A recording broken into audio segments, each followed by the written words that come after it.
Good evening. I am Teddy Howell, a member of Alpha Phi Alpha Fraternity Incorporated. Currently, I serve as a residence coordinator for the Office of Housing and Residence Life at the University of North Carolina at Wilmington. On behalf of my fraternity and the Gamma Kappa Lambda chapter, we welcome you to our Black History Month reading, Mr. Alpha's Neighborhood. Tonight, I am here to read to you the book Big Meeting by D. Palmer Woodtor, illustrated by Dolores Johnson. Big Meeting.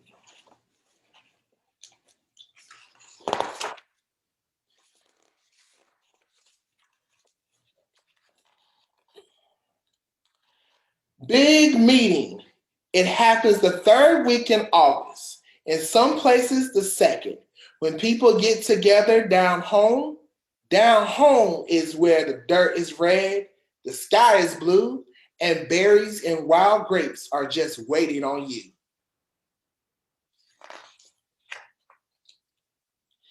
Heading down home, cars make a line on Interstate 65. They will come from New York, Los Angeles, Detroit, Pittsburgh, Chicago, and places in between. Some people even come by train, the Hummingbird, City of New Orleans, the New York Central, the Panama Limit. Aunt Nettie, Aunt Hazel, Uncle John, Aunt Bobby, Cousin Harry, Cousin Addie, Grandpa Ezra, Precious Jewel, Bubba. They all head down for this big meeting.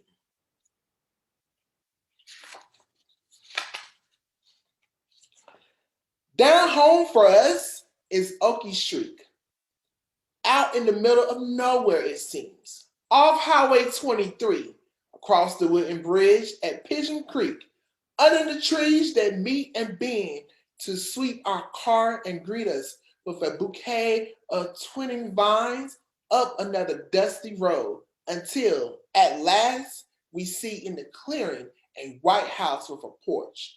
Old man Kizzy and his wife Bessie sit on their front porch waiting.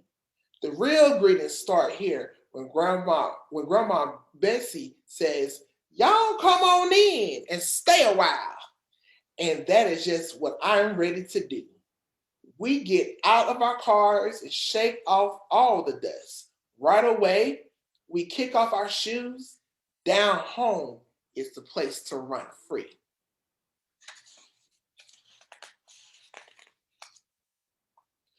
On Saturday, the day before big meeting, Grandma Bessie and all of my aunts will cook all night when Grandpa Kizzy rocks on the porch and tells stories to scare us. We go to sleep with our eyes open and watch for shadows from the blue moon on our stark white sheets. We sleep a dream-filled sleep.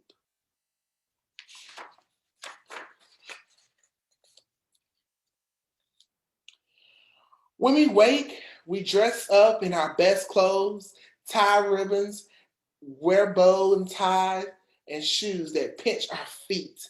We fidget and fuss until we look our best. Big meeting has been tradition for so long, says Grandpa Kizzy. He feels blessed that he hasn't missed a one.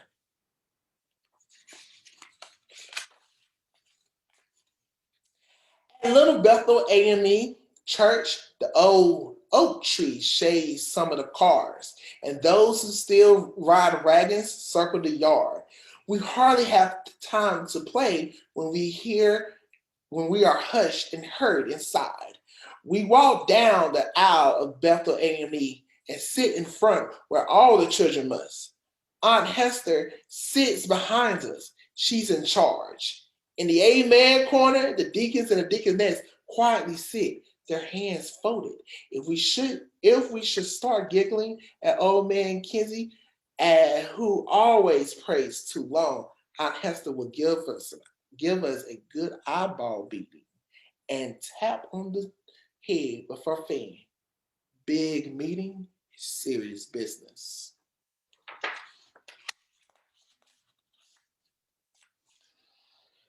But our stomachs growled and our giggles almost escaped. Heads bowed, our shoulders laugh and stand until we feel Aunt Hester's tapping fan. So we sit in the heat, listen to the fans beat against the ladies' bosoms, their feet pat against the wooden floor. We watch the ushers, dressed in starchy white, guide visitors on tiptoe down the aisle. We stare at all the people from near and far, and wonder if little Bethel will burst its seams. Aunt Hester rolls her eyes and nods. We turn our heads to the front. Listen, she says.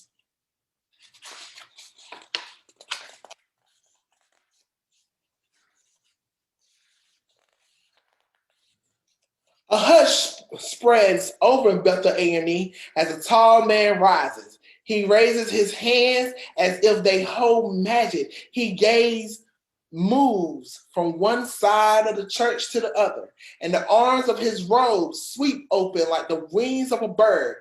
Reverend Lomax begins to speak. Yes, yes, we've all come to this big meeting like we've done before. Even the little children come. Blessed are our children. We come year in and year out, far and near. My friends, the time we come when you will meet no more. Then his voice rises.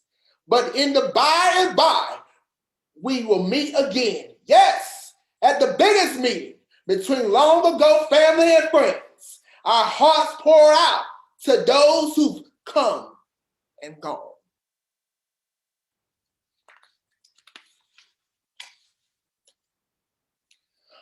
But our stomachs growled and our giggles almost escaped.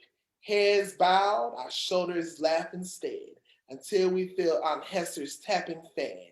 So we sit in the heat, listen to the fans beat against the ladies' bosoms. Their feet pat against the wooden floor. We watch the ushers, dressed in starchy white, guide visitors on tiptoe down the aisle. We stare at all the people from near and far, and wonder if little Bethel will burst its seams, and how Hester rolls her eyes and nods. We turn our heads to the front. Listen, she says. A hush spreads over Bethel A&E as a tall man rises. He raises his hands as if they hold magic. He gaze moves from one side of the church to the other, and the arms of his robe sweep open like the wings of a bird. Reverend Lomax begins to speak. Yes, yes, we've come to this big meeting like we've done before. Even the little children come. Blessed are our children. We've come year in and year out from far and near. My friends, the time will come when we will meet no more. Then his voice rises. But in the by and by, we will meet again. Yes, at the biggest meeting between long ago family and friends. Our hearts pour out to those who come and gone.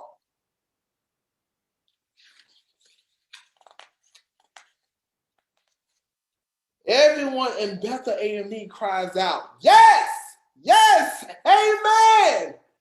Reverend Lomax stops and turns. Suddenly the sounds of a piano roared over our heads, followed by those of a bass guitar. We sit straight and wide-eyed. We watch as the choir members open their mouths in wild oaths. The church begins to rock. The preacher begins to sway. Feet begins to beat. Arms begins to fly. The usher watch stiffly, their fans in their hands. We rise from our seats and feel bathed in sound and rhythm and words that we don't know but are sure we understand until the preacher waves his hands for silence.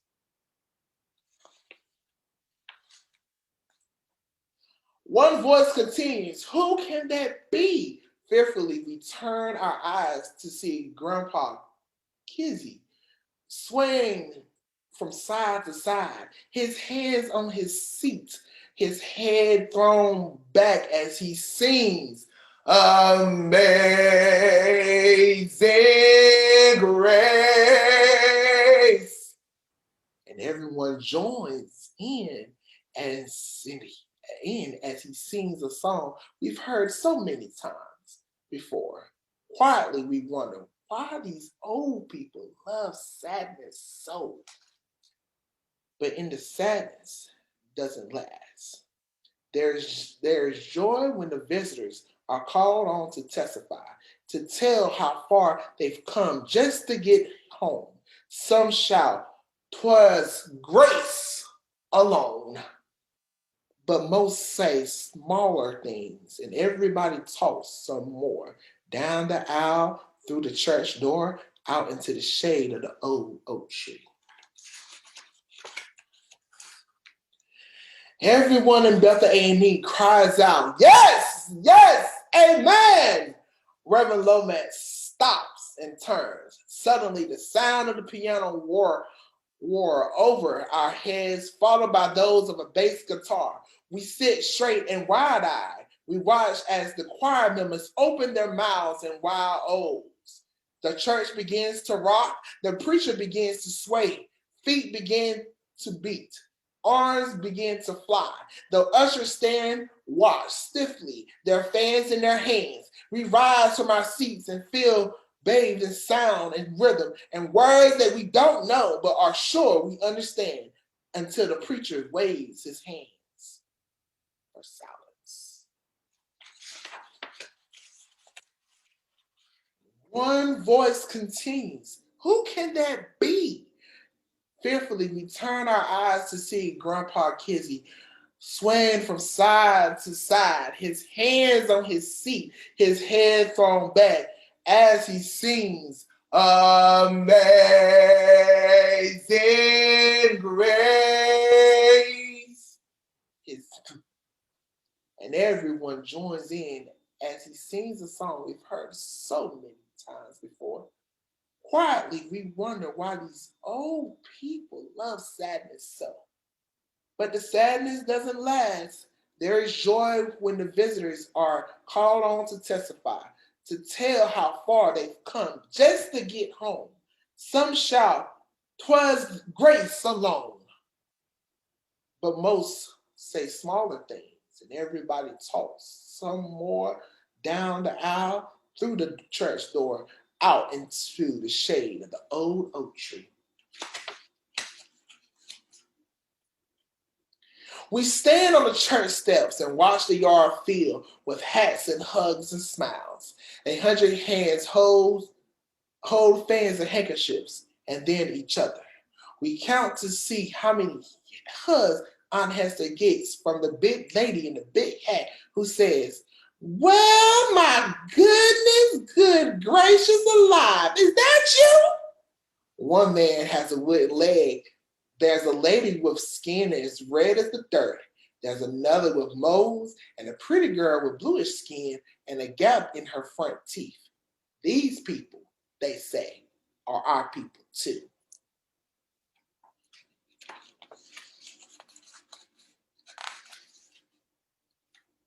Before long, the food is ready for us all. I have some of Miss Esther's dressing. Junebug has some chicken. Tiny has a big plate of dumplings. And Bubba eats too much. We bump into Aunt Hester and try to run. Here's Jarlene's baby girl and boy. You remember Jarlene, don't you, Miss Minnie? Miss Minnie's long with her arm reaches out and she peeks from under her hat. While Jarlene has done just fine. What's your name, baby? I laughed and rolled my eyes and looked away. My name is Eveline, but I like being called Sweet Pea. And this is Bubba, but his real name is James. Before Aunt Hester can say, "Now meet your cousin Sookie and Uncle Joe," we slipped away, off down the road where the courting people meet.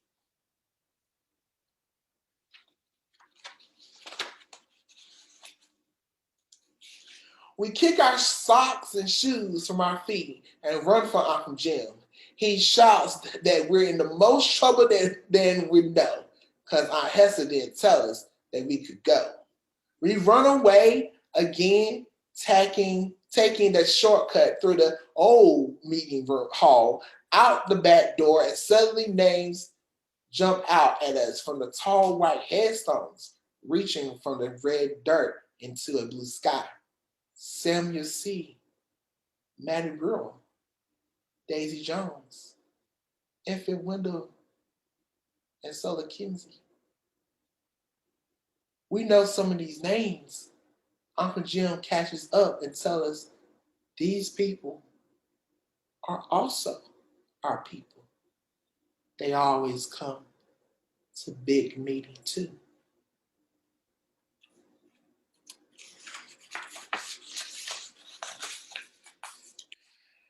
As we walk back, tearing behind, we feel awful small. We make patterns in the sand with our still bare feet and sing quiet rhythm chants. Aunt Hester stands looking at us with her hand on her hip. But she says she's too tired to do anything anymore. But she wait till we get the minute we reach Kizzy's porch, she will. And how could we miss all this food? Aunt Bobby's dumplings, Miss Sola's caramel cake. Little does she know that we made all the rounds. We took care of our business too.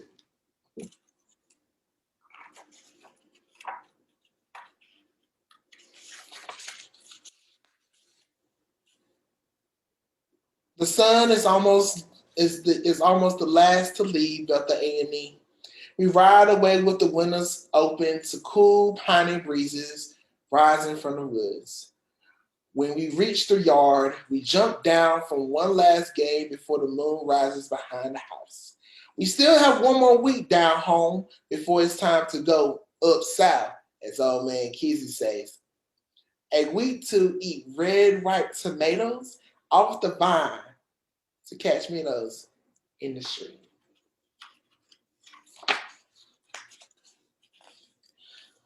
A week to spend time with more of our people before our car slowly drives away over the bridge at Pigeon Creek, beneath the trees that meet and bow and sag and say goodbye.